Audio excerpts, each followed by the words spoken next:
Olá, tudo bem? Bom dia, bom dia. Bem-vindo, bem-vinda a esse nosso encontro matinal, né? Aqui no Projeto 626, de segunda a sexta-feira, às 6h26 da manhã, para esse nosso bate-papo legal, esse nosso bate-papo matinal. E o nosso dia, para que o nosso dia seja melhor, nós tenhamos mais motivações para viver, tá bom? Fernanda, bom dia. Jussara, bom dia. Bem, na live de hoje, Aline, bom dia. Nós vamos falar sobre alguns comportamentos. Gleide, bom dia também. Sobre alguns comportamentos, não é? A dica. É gostoso a gente ver tanto coraçãozinho assim, né, Fernanda? Obrigado, viu? Dicas para uma vida melhor, dicas de comportamentos saudáveis, dica para que eu encare a vida com mais facilidade. Enfim, o pessoal pede para a gente fazer lives nesse sentido, não é? Tipo de aconselhamentos, de sugestões, para que a vida seja menos complicada, menos difícil, para que aprendamos a encarar o dia a dia com mais tranquilidade, digamos assim, na resolução de problemas. Então eu trouxe aqui da resolução das dificuldades, não é? Eu trouxe aqui algumas dicas, então, comportamentais, algumas sugestões, na verdade, um apanhadão do que provavelmente eu já trouxe aqui em lives anteriores, mas que é bom a gente entender que, dependendo de algum tipo de comportamento, eu posso ser levado para este ou para aquele caminho. Eu posso ir para cá, posso ir para lá, dependendo deste comportamento, dependendo das coisas que eu faço, das coisas que eu penso, das ações que eu planejo para isso, tá bom? Então, bem, nós sabemos que para conseguir qualquer coisa na vida, nós dependemos basicamente, primordialmente de planejamento, não é? Eu tenho que aprender a planejar as coisas, aprender a planejar. O que é planejar? Estabelecer, organizar um pensamento, planejar as minhas ações, planejar o meu trabalho, planejar o meu dia, planejar o meu lazer, planejar, enfim, tudo aquilo que eu quero, as minhas metas. Sem planejamento, deixando na base do mais ou menos, é claro que, como eu já trouxe aqui também, em lives passadas, se eu levar a vida desse jeitão mais ou menos, seja o que Deus quiser, evidentemente os resultados serão mais ou menos na base do se Deus quiser dará certo. Se Deus quiser eu vou conseguir, se Deus quiser e se Deus quiser, ora, não é? Já aprendemos que o Deus quer, não é? Então nós estamos aqui vivos, saudáveis e podemos pensar, podemos planejar. Então planejamento nas nossas vidas, ele é fundamental. Aprendamos então a planejar. Eu planejo o meu estudo, eu planejo a construção de uma casa, eu planejo a minha faculdade, eu planejo o meu casamento, planejo filhos, planejo a minha formação acadêmica, enfim, eu planejo uma transição de carreira e eu planejo o meu dia. Como será o meu dia? Hoje eu preciso fazer isso, eu estarei neste lugar fazendo isso e terei esse tipo de comportamento. É claro que ao longo do dia algumas ações, alguns imprevistos podem acontecer, mas eu tenho que planejar, estar ciente do que eu vou fazer, não deixar na base do se Deus quiser, tá bom? Então, eu acho que uma das atitudes, não mais fundamentais é o planejamento. Aprender a planejar as coisas e não deixar na base do mais ou menos. Se eu não tiver um planejamento financeiro, por exemplo, é claro que eu vou estourar. É claro que eu vou gastar mais do que eu ganho, que eu vou gastar inadequadamente, onde não precisa, se eu não tiver esse planejamento. A nossa vida se resume em planejar as nossas ações, não é? Uma vez planejado as ações, é claro que não é tão simples, mas eu aprendo a planejar isso. Fabiane Pires, bom dia. Eu devo me concentrar nas coisas que eu estou fazendo, não é? Procurando ser eficaz e não apenas eficiente. Qual é a diferença ou qual é a vantagem em ser eficaz? O eficiente, aquela pessoa que é eficiente, ela não falta ao trabalho, ela faz certinho tudo que é mandado, ela consegue desempenhar bem a função, ela é eficiente, não é? Ela faz certinho aquela coisa, sempre ela cumpre rotinas, enfim, é um bom funcionário, uma boa pessoa, porque faz certo as coisas que lhe são delegadas. Mas em nossas vidas temos que procurar ser eficazes, não apenas fazendo certo a coisa, mas fazendo a coisa certa do jeito certo. Procurar ser eficaz é diferente de eficiente. O eficiente faz, repito, certinho aquela coisa que lhe é determinada, não é?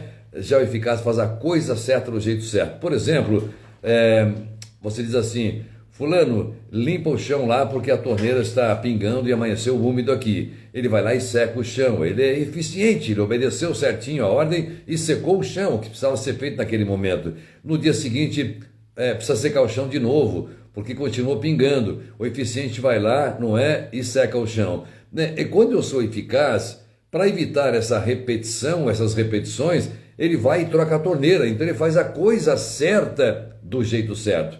Em nossas vidas temos que ter concentração para procurar fazer as coisas, uma vez planejadas, com planejamento, fazer a coisa certa, do jeito certo, com reflexão, com pensamento, perguntando caso eu não conheça, caso eu não entenda sobre aquele assunto, para evitar o retrabalho, para evitar fazer de novo, para evitar ter que corrigir, não é?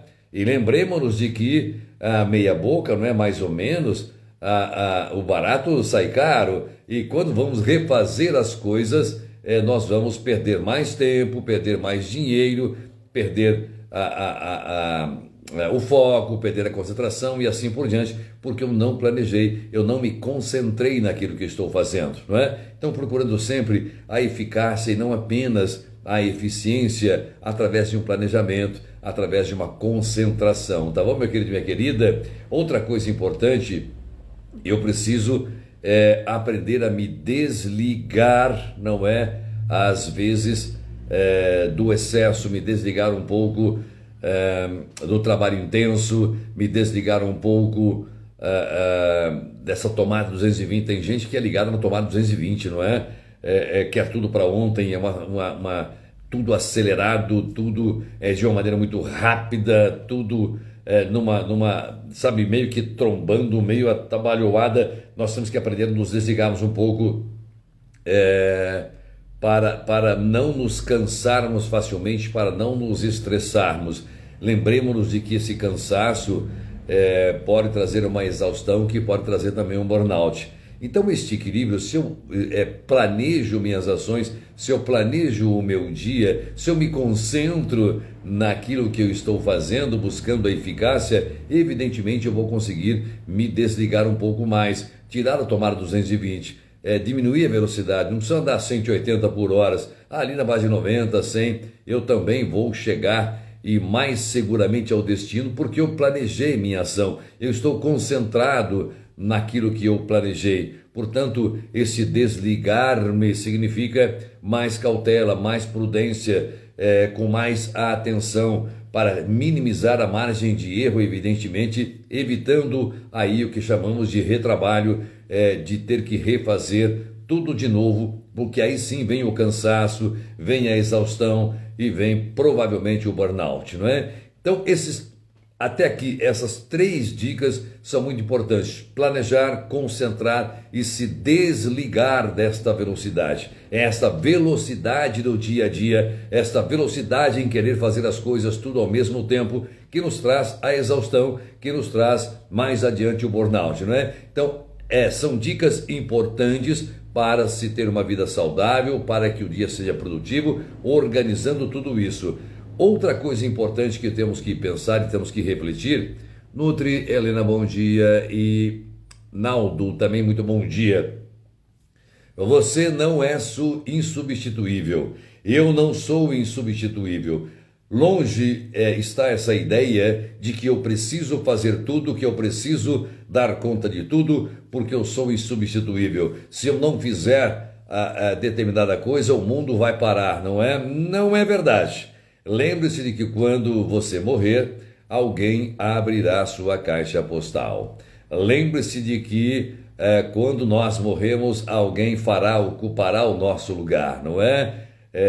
há um tempo ali de sofrimento por nós, de choro, o quanto nós éramos bons e assim por diante, mas logo, logo, logo alguém estará assumindo o nosso lugar. Alguém ficará com nossas tarefas, alguém assumirá o nosso trabalho, alguém assumirá os nossos pacientes, nossos clientes e assim por diante. Portanto, eu não sou insubstituível, e quando eu penso que não sou insubstituível, nós temos que pensar, né, em como eu estou fazendo as coisas, qual é a velocidade que eu estou fazendo as coisas e se eu estou valendo-me da eficiência ou da eficácia, tá bom? Mário Henrique, bom dia. Portanto, você, eu, nós não somos insubstituíveis, precisamos às vezes tirar o pé do acelerador, parar de querer dar a 180 por hora na tomada 220 toda hora, não é? E reduzir um pouco essa velocidade. Dias atrás eu conversava com uma pessoa que me disse, a minha mulher é tudo rápido, tal, né? Eu perguntei, mais ou menos na base do 120, ligado no 220, eu falei, não, é ligado no Itaipu direto, não é? É alta tensão, uma velocidade que ninguém consegue acompanhar, né? São sinais de que logo vem o estresse, vem uma exaustão, né? De querer fazer tudo ao mesmo tempo. Temos que planejar, nós temos que nos concentrarmos, temos que nos desligarmos disso, entender que não somos insubstituíveis. E aquilo que eu fiz hoje, amanhã vai ter que ser refeito por alguém, evidentemente, não é? Então temos que entender que não dá para resolver tudo ao mesmo tempo, e eu não sou a pessoa que sabe tudo sobre qualquer tipo de assunto, qualquer tipo de demanda. Temos que entender isso, né? Outra coisa importante, você aprenda que você não é responsável por tudo e nem por todos. Há muita gente que acha que a alegria do outro depende de mim. A alegria do outro não depende de você. Então você não é responsável por tudo e não é responsável por todos. Se eu viver achando que eu devo me anular para fazer o outro feliz, que eu devo deixar de conseguir alguma coisa ou mesmo buscar a minha felicidade, porque isso acabaria por tirar a alegria do outro, eu vou acabar me anulando. Já falamos aqui várias vezes na autossabotagem, falamos várias vezes a respeito do assujeitamento, da alienação e assim por diante. Portanto, eu não sou responsável por tudo ao meu redor, não sou responsável pelas coisas que acontecem, não sou responsável pelos acidentes, pelos incidentes, pelas brigas, pelos desentendimentos, não sou responsável pelas coisas ao meu redor e muito menos pela alegria do outro. Não pode depender de mim, não posso tornar esse outro escravo, não posso tornar a pessoa dependente, ou seja, a alegria dela está condicionada a mim ou a alguma ação minha, porque eu estaria me anulando, eu estaria tornando esse outro dependente. Portanto, entender que a alegria do outro não depende de mim, não sou responsável por tudo, ou não posso prostrar-me, ou não posso colocar-me, ou não posso fazer entender que eu sou responsável pela resolução de todos os problemas, que eu também não sou responsável pela felicidade do outro. Ora, professor, mas e nossos filhos e a família?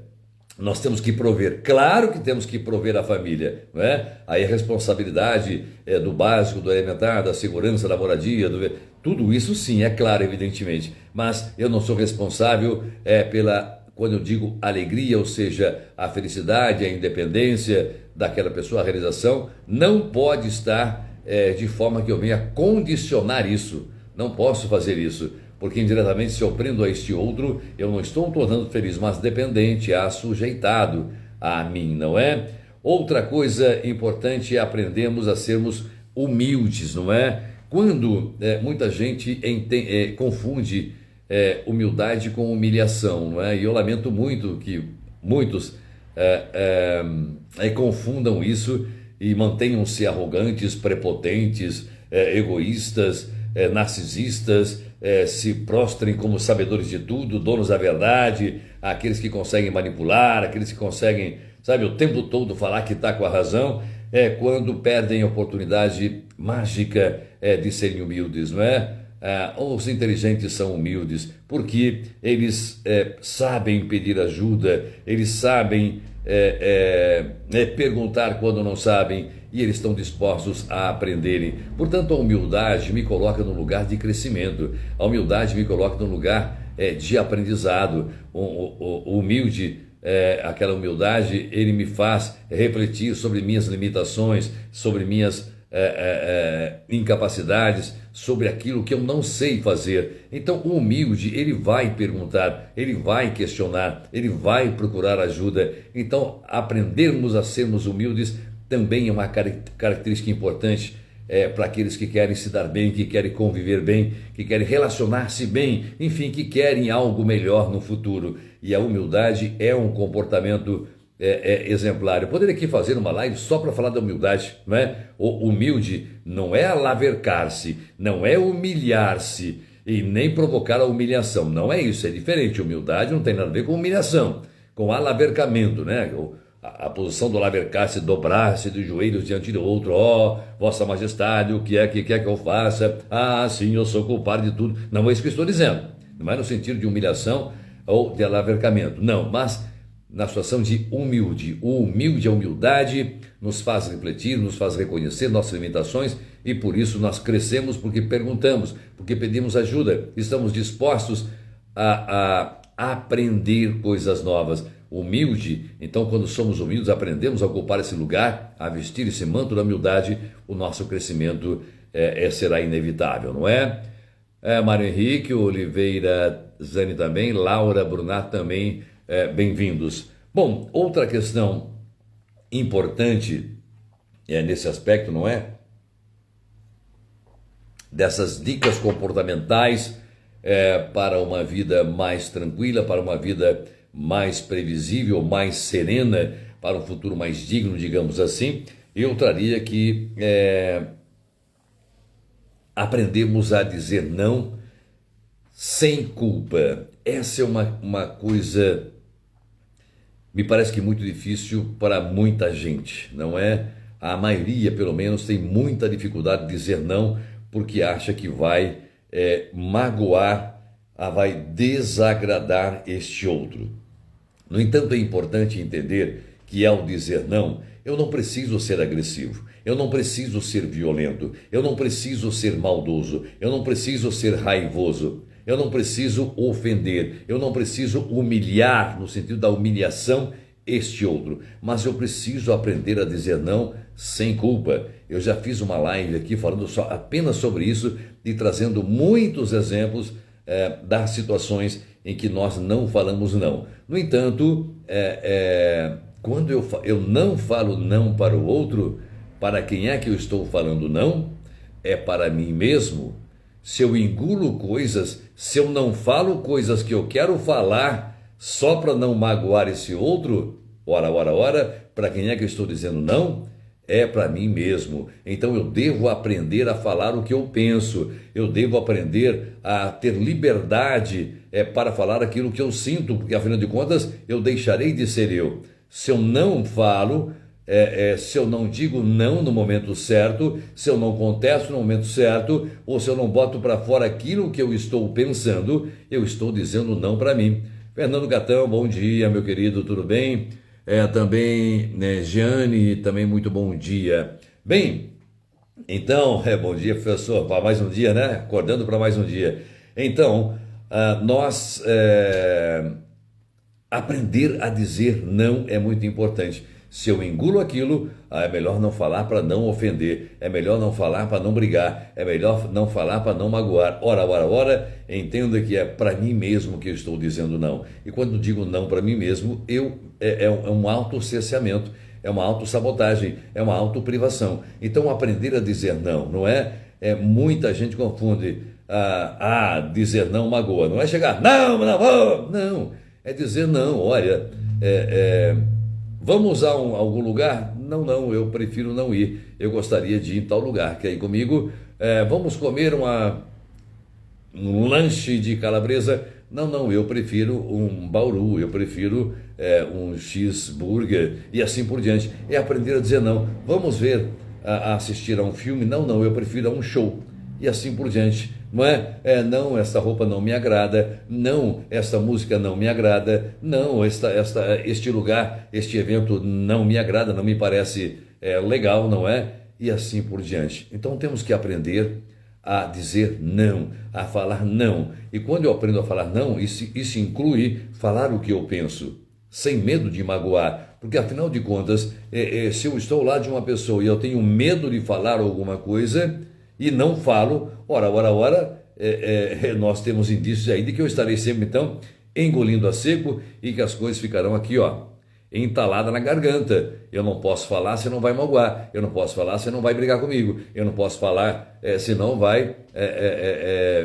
estragar o dia. Então, automaticamente eu estou dizendo não para mim mesmo. Então, aprender a dizer não é uma condição básica para se ter um dia a dia, para se ter um hoje, um amanhã, uma vida um pouco mais produtiva, uma vida mais saudável, uma vida, digamos, de bem comigo mesmo, em paz comigo mesmo, cumprindo essas etapas que eu estou trazendo, não é? Parece complexo, como você fala, professor, é muita coisa, eu não vou guardar tudo. Não, não se trata disso, são comportamentos. Nós vamos observando que todos esses comportamentos nos levam a algum lugar. Toda a estrada nos leva a algum lugar, não é verdade? Todo o caminho vai nos levar a algum destino. É uma questão de escolher, de optar. Eu posso decidir como meu dia será hoje, através de comportamentos. Eu posso decidir se eu vou chegar num ambiente do meu trabalho, por exemplo, com cara emburrada, ou se eu vou chegar alegre e feliz. Se eu chegar lá e dizer, bom dia, ótimo dia para todos nós, como você está linda, você está maravilhosa, legal, Caio, bem, saúde para você. Eu levo uma energia extraordinária e isso acaba contagiando as pessoas. Ou eu vou chegar de cabeça derrubada, bicudo, beiçudo, não é? Dizer, credo, que dia horrível, não vejo a hora que se gritar para ir embora. Você levou uma energia negativa. Então perceba que eu posso escolher essas coisas, independentemente da minha situação, eu posso escolher o que é que eu vou fazer. Outra coisa, nós temos que entender a sermos realistas, não é?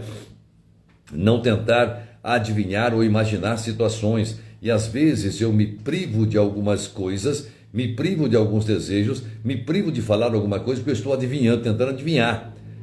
Tentando sair da realidade, tentando imaginar certas situações. Se eu falar aquilo, Nossa Senhora, vai virar um inferno. Se eu agir desta maneira, as pessoas talvez não gostem. Se eu falar tal coisa, talvez, não é? Se eu vier a propor alguma coisa, propuser alguma coisa, as pessoas terão uma reação negativa, eu serei isolado, eu serei relegado a um segundo plano. Então você está tentando adivinhar. De novo você está se privando, perdendo a oportunidade de ser você mesmo, de ter a sua autenticidade, não é? Então nós temos que parar de vivermos nessa ilusão, nesta adivinhação de que não agradarei, de que não serei bem recebido, para ser mais realista. Também é importante, acreditando mais em minhas potencialidades, acreditando mais no meu saber, acreditando mais nas minhas ações, que sempre vão agregar algum valor naquela relação, não é? O famoso achismo, exatamente, o famoso achismo. Parar de ficar achando. E quando eu fico no famoso achismo, eu saio dessa realidade e passo a viver neste outro lugar que não é realidade, não é? Outra questão, tensão e ansiedade. Eu tenho que evitar situações que são absolutamente imprevisíveis e a passar a estudar. Eu tenho que passar a estudar mais as situações, a investigar um pouquinho mais. Quando eu não tenho tudo isso que eu trouxe, o planejamento, a concentração, o foco, a humildade, enfim, eu vou entrando meio que na imprevisibilidade. E essa imprevisibilidade vai me trazer tensão, vai me trazer ansiedade. E que vai me tirar a concentração, vai me tirar do planejamento, do foco e assim por diante. Então, é muito importante evitar a tensão, evitar a ansiedade. De que maneira? Fazendo as coisas com mais previsibilidade, com mais planejamento, para evitar exatamente, se eu me meto em situações que eu desconheço, eu vou ter muita tensão, muita agitação e, consequentemente, uma ansiedade que vai me impedir de refletir, que vai me impedir de tomar as decisões mais corretas, vai me impedir de ser eficaz, ficando apenas na eficiência. Não que a eficiência não seja legal, como eu trouxe agora há pouco.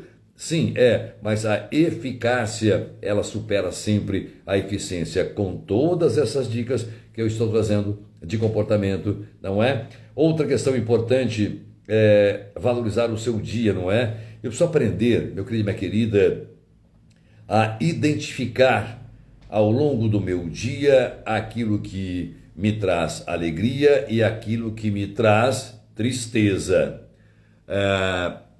Beatriz, também psicanalista, bom dia, Bia. Bem, quando eu aprendo a identificar, eu aprendo a valorizar o meu dia. Eu preciso aprender a valorizar o meu dia. De que maneira? Quando eu presto atenção, seguindo essas dicas que eu estou trazendo, ou estas sugestões comportamentais, evidentemente eu vou entender o que é que me causa alegria. Também eu vou identificar o que é que me causa tristeza, ou angústia, ou insatisfação. Portanto, eu consigo, identificando, valorizar o meu dia, dar mais valor às minhas ações, dar mais valor aos meus momentos, porque eu consigo identificar. Se eu sei que este caminho me vai trazer tranquilidade, alegria, amizade, união, fraternidade, uma boa relação com as pessoas, eu vou por este caminho. Se eu sei que este caminho vai me trazer aborrecimento, angústia, tristeza, desentendimentos, quando eu aprendo a identificar isso, eu valorizo mais o meu dia. De repente eu sou obrigado a tomar esse caminho para resolver algumas coisas, mas conhecendo, identificando a causa, a origem de que aqui eu posso ter tristeza, eu com planejamento, com concentração, com foco, tudo que eu estou dizendo, posso minimizar esta tristeza e potencializando, valorizando mais esta minha alegria. Portanto, quando eu aprendo a valorizar o meu dia, valorizar minhas ações, evidentemente eu vou reduzindo a intensidade da tristeza, da decepção, do imprevisível da decepção, porque eu estou seguindo alguns passos elementares, não é? Outra coisa importante, a família, meu querido, minha querida, sempre foi, e continuará sendo o seu alicerce. A base familiar, a relação com os familiares, a relação com os pais, a relação com os filhos, com os irmãos é muito salutar. Às vezes nós nos desentendemos, nos perdemos ao longo do caminho, mas lembremos-nos de que nós somos hoje resultado de tudo aquilo que aconteceu até os 9 anos de idade. Não todas as fases do desenvolvimento psicossexual trazidas, elencadas por Freud, não do complexo de Édipo, das relações, da castração ou quebra de fantasias da criança, daquelas relações importantes da primeira infância. Tudo o que aconteceu ali é a nossa base, a formação da personalidade, do caráter. Então, este retorno, esse convívio com a família é muito importante. É muito importante a tentativa da harmonia, a tentativa da reconciliação, a tentativa do bem viver, a tentativa do bem relacionar-se e não mais ou menos, que vá merda, não gosto de mim, também não gosto dele, não é? É claro que não somos obrigados a conviver com familiares tóxicos, claro que não. É claro que não somos obrigados a conviver com um irmão que só enche o saco, que só me desvaloriza, claro que não. Não somos obrigados, mas quando falamos que na harmonia familiar, estamos falando numa amplitude, numa abrangência muito maior, o seio familiar, não é? É muito importante que, pelo menos, tentemos nutrir esta boa relação, tentemos criar esta harmonização familiar, porque as coisas, como é a base, de tudo, é o alicerce de tudo, o nosso próprio alicerce, porque é de uma família que viemos, que fomos constituídos, nossa personalidade, todo desenvolvimento psicossexual foi ali que aconteceu, nós teremos então mais segurança, mais tranquilidade. Tá bom, Tati? Também muito bom dia. Outra coisa, natureza. Eu não sei qual é a sua relação com a natureza, mas não é segredo para ninguém, todos que são meus alunos ou eventualmente meus pacientes sabem que eu sempre estou falando a respeito da natureza, o contato com a natureza. O passeio no parque, no bosque, no sítio, na chácara, o convívio com plantas, sejam elas plantas ornamentais, sejam as frutíferas, se você tiver um terreno maior, com o gato, seu cachorro, com o periquito, o papagaio, enfim, não importa, mas o contato com a natureza, o ar puro, respirar o ar das matas, enfim, dos parques, este contato com a natureza é muito importante, saindo um pouco de casa, entrando mais em contato com o externo, saindo do mecanicismo, saindo daquela coisa programada, metódica todos os dias. Então caminhar, né? Num parque, aquela caminhada numa praia, não é? O cultivo de hortaliças, o brincar com o gato, com o cachorro, este contato com a natureza é muito importante para sairmos do cimento, sairmos do concreto, sairmos da tela do computador. Nós precisamos aprender a entrar mais em contato com este externo, sair um pouco daquele quadrado, daquela rotina entediante, mecânica, digamos assim, cujo pensamento vira mecanicista, para entrar mais em contato com a natureza. Você percebe que eu estou trazendo dicas aqui, não custam nada, são só comportamentais, não é? E por fim, para encerrarmos aqui hoje, né, eu poderia ficar aqui falando muito mais, mas vou falar sobre a flexibilidade, aquela disposição para aprender e mudar de opinião. Lembre-se que meu livro, eu falo Aprendendo a Desaprender, é o título do meu livro, Aprendendo a Desaprender. Então temos que ser flexíveis, entender que eu posso mudar, que mudar de opinião não é vergonhoso, que mudar de opinião não é humilhante, que mudar de opinião não me denigre, que mudar de opinião não me diminui, que mudar de opinião, enfim, me faz crescer. Essa flexibilidade, que é a disposição para aprender, a disposição para desaprender certos conceitos, para me realinhar com a vida, com as pessoas, com o trabalho, com todas as minhas questões. Então, essa disposição para aprender, disposição para mudar de opinião. Portanto, meu querido e minha querida, são comportamentos simples, você perceba, mas que vão exigir, que exigem, digamos assim, um pouco de comprometimento, um pouco de esforço da minha parte para sair desta rotina, para sair deste quadrado, para sair deste caminho de via única, não é? Eu só vejo uma única estrada e se eu abrir os olhos, eu perceberei que há sim outras opções que podem me ajudar a sair deste lugar, tá bom? Grande beijo para você e que seu dia seja maravilhoso e altamente produtivo. Lembre-se, planeje o seu dia, planeje suas ações e as coisas serão cada vez melhores, tá bom? Grande beijo!